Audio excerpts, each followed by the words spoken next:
This is an interview with Marguerite Ford, and Marguerite is a founding and recently an honorary lifetime member of the Heather Heritage Society, which is a society about the history, purpose, and achievements about the society and its role in advocating for Heather Pavilion. So that's sort of our focus.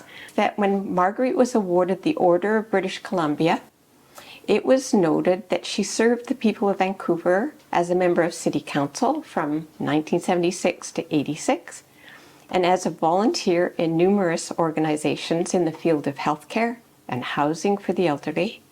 And during her 10 years on the Vancouver City Council, she served on the Metropolitan Board of Health, the Vancouver Hospice Project, the Greater Vancouver Mental Health Service, and chaired the Committee on Disabled for 9 years. Was that what it was really called? The Committee on Disabled? Do you remember? Yes, it was at that time. I think it's got a different name now. I'm sure it does. Yeah.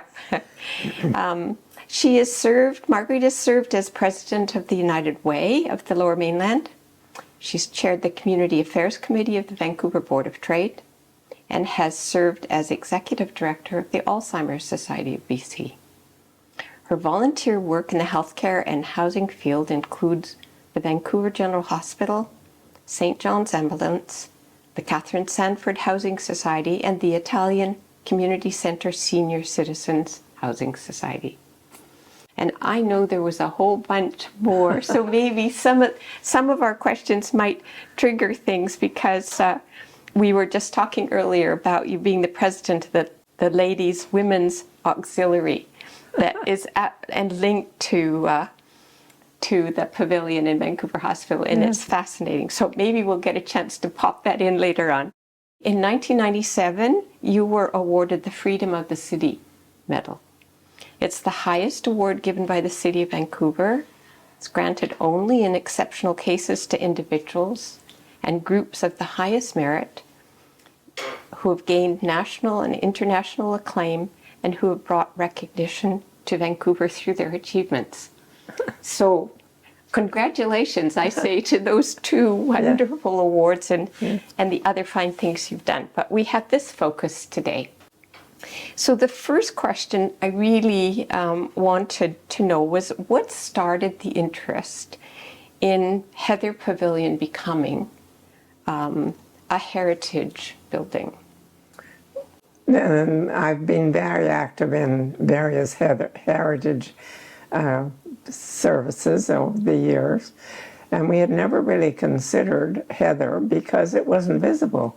The hospital had added extra buildings all around it, and we didn't even know it was there, so it wasn't even on the list until the city got a letter from a lady called Pat DeVries saying we should be looking at Heather Pavilion. So the then mayor, Gordon Campbell, asked a planner to have a look, and then we all discovered that, in fact, not only was Heather still there, it was 90% complete and still functioning as a hospital building, and certainly worth preserving and designated as heritage.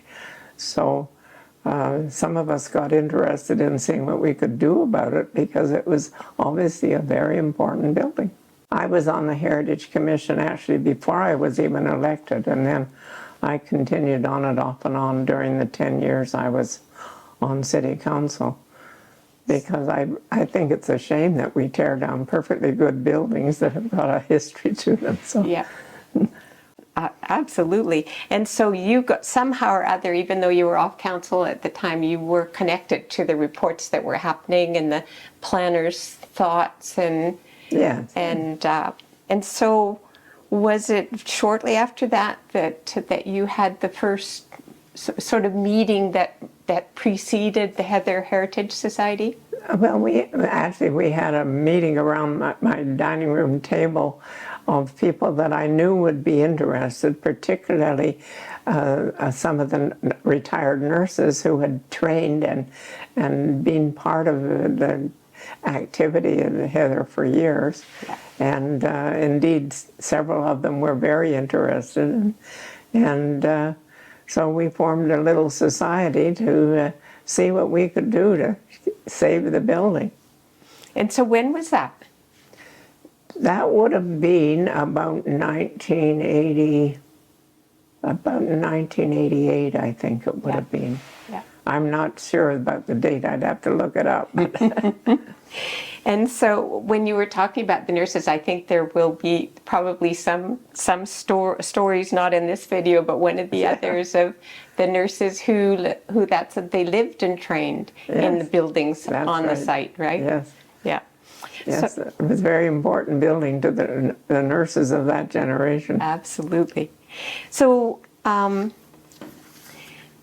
when you got together, it seemed to me also you mentioned something like a Heritage Hall meeting that Yes, gathered people when we around. were first talking about saving Heather, we called a Heritage Committee meeting in Heritage Hall and got a very good turnout. A lot of people were interested in it for a variety of reasons. Health people, the nurses, all the heritage people, history people were interested.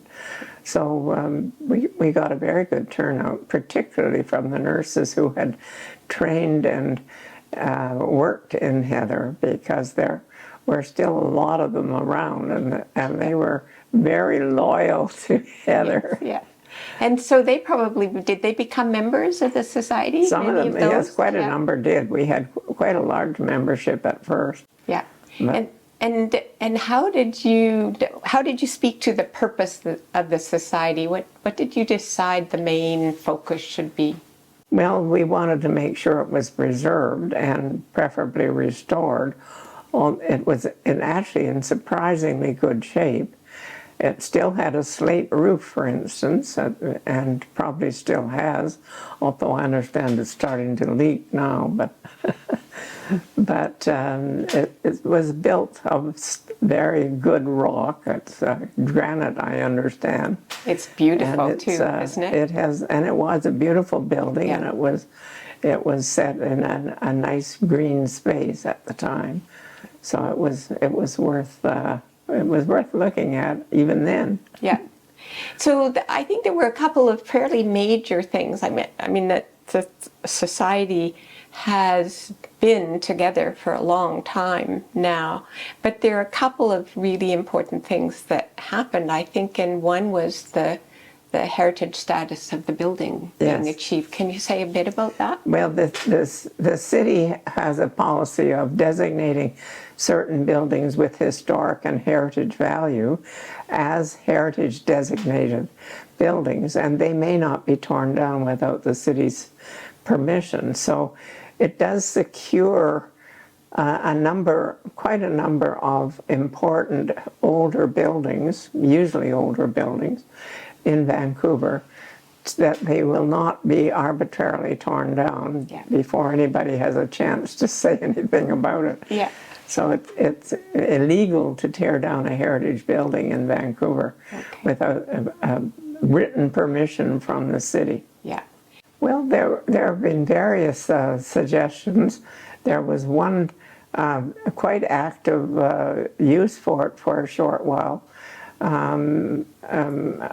A Vancouver businessman called Milton Wong was very interested in a combination of modern Western medicine and Chinese medicine, and there was a society dedicated to that who actually occupied an office at Vancouver General Hospital for a while. But unfortunately, that kind of died out, and I don't know quite what happened to that society.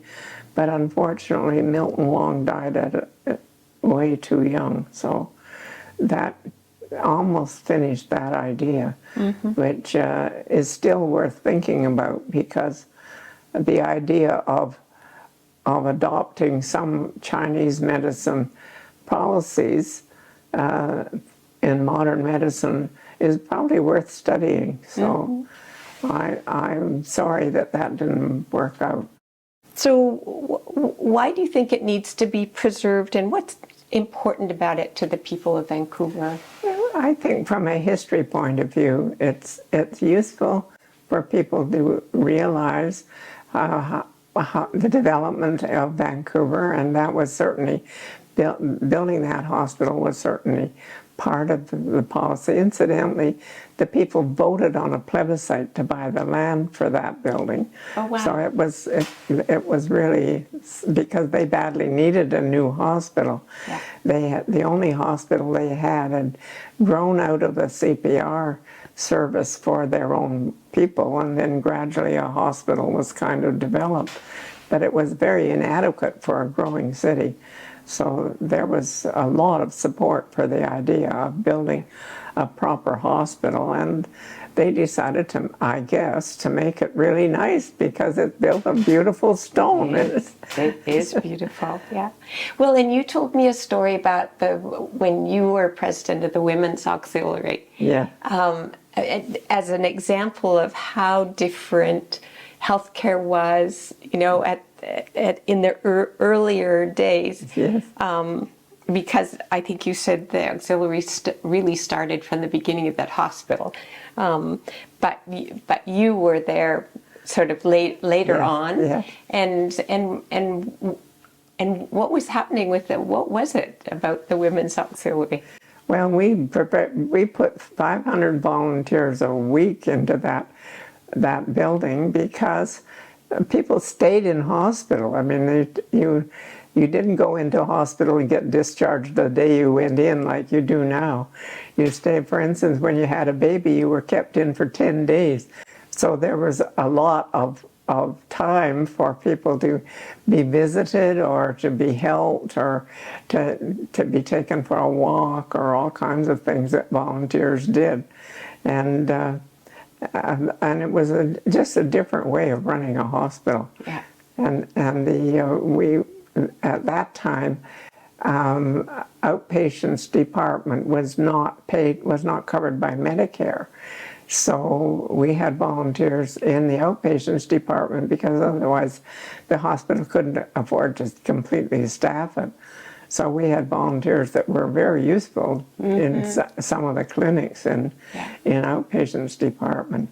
And people were getting free care that wasn't available otherwise. Yeah, yeah.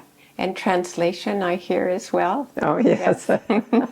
Yes, we had one volunteer that was absolutely essential in outpatient department because the neurologist that she worked with had such terrible English that nobody could understand her, although she was a very good neurologist. And she also couldn't write English in a legible way, so our volunteer was absolutely essential for that service. With the right-hand person. Yes.